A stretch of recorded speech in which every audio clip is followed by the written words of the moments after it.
welcome to Weekly Brief. In this program, we'll catch you up on the biggest worldwide news stories of the week. I'm Magdalena Kaprisiuk, and let's start with some national news. In national news, a college gymnast at Southern Connecticut State University has died after she accidentally fell during practice. The student, Melanie Coleman, fell on uneven bars during a routine exercise and died 2 days later. According to the University of Pittsburgh Medical Center, about 100,000 gymnasts suffer injuries every year. The most common injuries include wrist fractures, cartilage damage, and ACL tears. Coleman's parents and 4 siblings mourn her. And as of now, a GoFundMe account for the Coleman family has raised more than $78,000. In other news, a 16-year-old high school student was taken into custody after police found out about her plan to attack a historically black church with knives. In Gainesville, Georgia, according to reports, the Gainesville high school student had been planning the attack at Bethel African Methodist Episcopal Church for several weeks. A student overheard the girl talking about her plan and alerted a school administrator, who then notified a school resource officer. The teenager was taken into custody, and police says she faces a charge of criminal attempt to commit murder. Police Chief Jay Parrish says the teenager targeted Bethel AME because of its African American congregants and small congregation.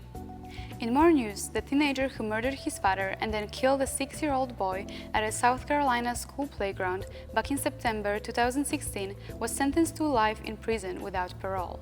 Thursday, November 14th, the shooter, Jesse Osborne, was 14 when he shot his father in their home. He then went to Townville Elementary School, where he fired at the playground, shooting 6-year-old Jacob Hall in the leg, who then bled to death. 2 other children and a teacher were also injured. Osborne, who pleaded guilty last year, told the court he didn't know why he did it. Osborne's attorney, Frank Epps, said he will appeal the sentence.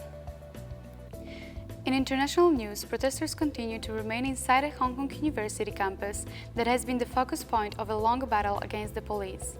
Hong Kong Polytechnic University has been home to many violent acts from almost 6 months of anti-government demonstrations. On Monday, November 18th, multiple arrests were made around the campus as protesters tried leaving, but were subject to tear gas and getting shot with rubber bullets.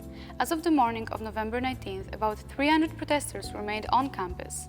The Red Cross said that it had evacuated at least 6 injured people from the campus overnight.